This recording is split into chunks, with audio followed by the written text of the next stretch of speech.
Mom's sick, so I came instead. Little girl walked into the job interview.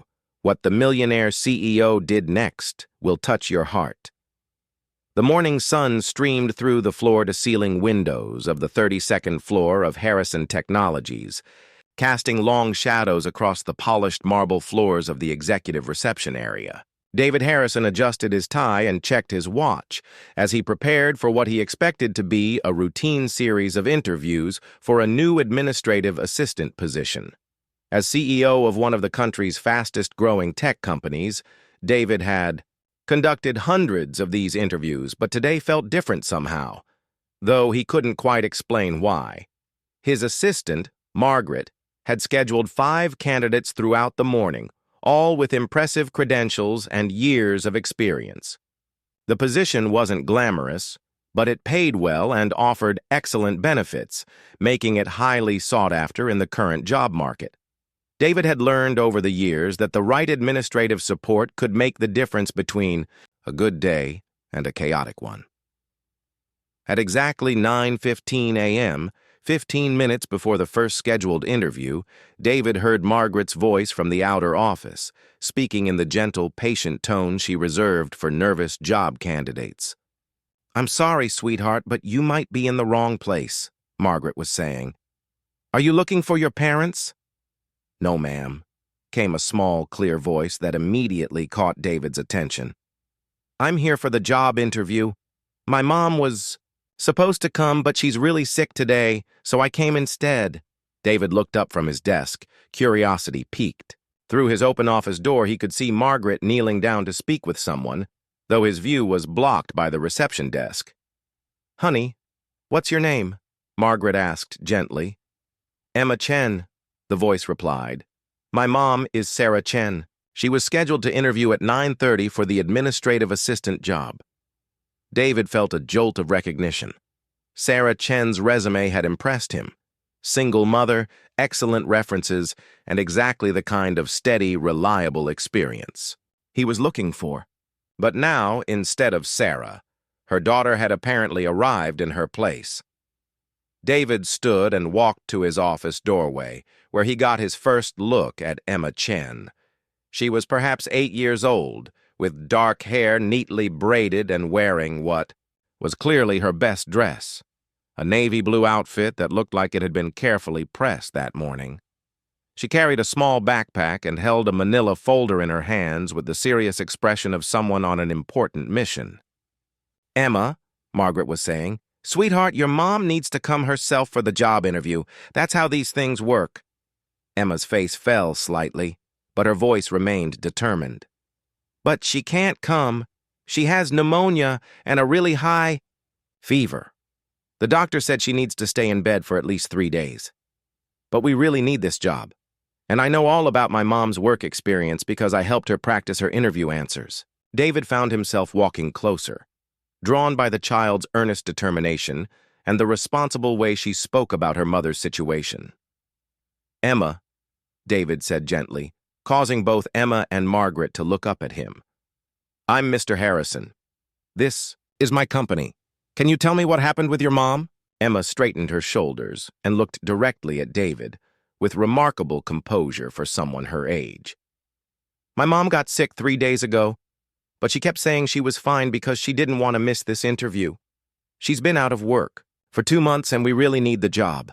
But this morning she could barely get out of bed and her fever was 102 degrees.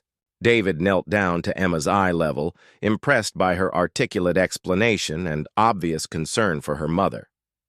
"That does sound like she's very sick. But Emma, job interviews are something adults need to do themselves." Emma nodded seriously. "I know that, Mr. Harrison. But I thought maybe if I came and explained about my mom, you might be willing to wait a few days until she's better. I brought her resume and her references, and I can tell you all about why she'd be perfect for this job." She opened the manila folder and pulled out a neatly organized set of documents. "My mom worked as an administrative assistant for 7 years at Peterson Industries before they had to do layoffs. Her boss, Mr. Peterson, said she was the most organized and reliable employee he ever had. She can type 60 words per minute. She knows all the computer programs, and she's really good at solving problems. David accepted the resume, noting the obvious care with which it had been prepared and the impressive qualifications Sarah possessed. But he was more struck by Emma's mature understanding of her mother's professional strengths. "Emma, how do you know all this about your mom's work?" David asked. "Because I helped her get ready for interviews," Emma explained matter-of-factly. "When she gets nervous, she forgets how good she is at things, so we practiced together. I asked her the questions from the internet, and she told me all about her jobs and what she learned. She's really smart, Mr. Harrison. She just needs someone to give her a chance." Margaret, who had been listening to this exchange with growing amazement, caught David's eye and nodded toward Emma with obvious admiration for the child's devotion to her mother. "Emma," David said slowly, "tell me about your mom. Not her work experience, but what she's like as a person." Emma's face lit up at the opportunity to talk about her mother. "She's the best mom in the world. She reads to me every night, even when she's tired from job hunting all day. She always makes sure I have everything I need for school, even when we don't have very much money. And she volunteers at the animal shelter on weekends, even though she doesn't get paid, because she says helping others is important." Emma paused, then added with 8-year-old honesty, "Sometimes she cries at night when she thinks I'm asleep, because she worries about not having a job. But she always smiles in the morning and tells me everything is going to be okay. I think she'd be really good at helping you with your business, because she's good at taking care of people and solving problems." David felt his throat tighten at the child's obvious love for her mother and her mature understanding of their difficult circumstances. Here was a little girl who had taken it upon herself to try to save her mother's job opportunity, showing the kind of loyalty and determination that spoke volumes about how Sarah had raised her. "Emma, what grade are you in?" David asked. "Third grade. I'm 8 years old, but I'll be 9 next month. And you walked here by yourself this morning to try to help your mom?" Emma nodded. "I took 2 buses.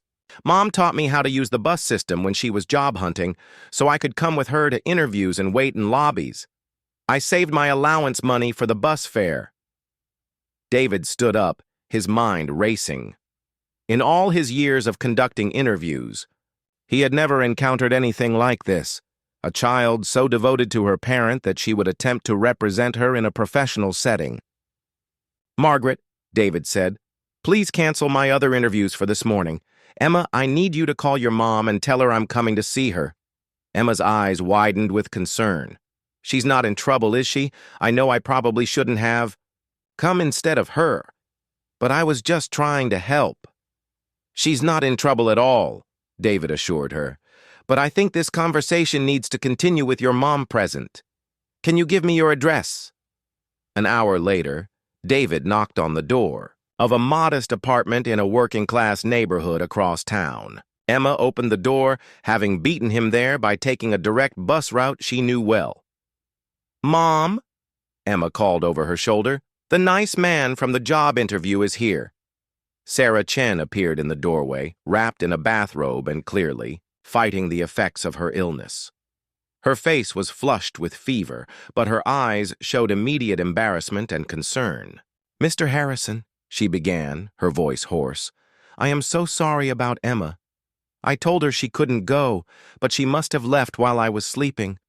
I hope she didn't cause any trouble." "No trouble at all," David said gently. "May I come in? I think we need to talk."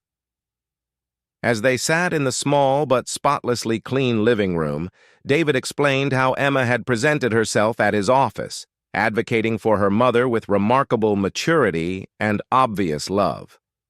"Sarah," David said, "I've been conducting job interviews for 15 years, and I've never encountered anything like what happened this morning. Your daughter's devotion to you, her understanding of your professional qualifications, and her willingness to take initiative to help your family.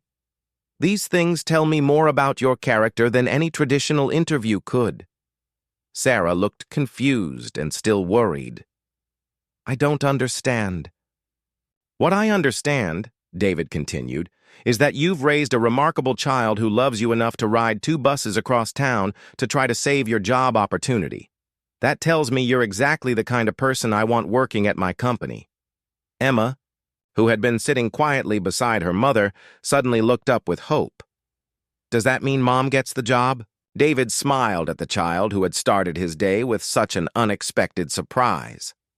"Emma, your mom gets the job. But more than that, I'm implementing a new policy at Harrison Technologies. We're going to offer on-site childcare for employees, children, flexible sick leave, and support for single parents. Because if an 8-year-old can show that level of dedication to her family, imagine what her mother can accomplish when she has the support she deserves." Sarah's eyes filled with tears as the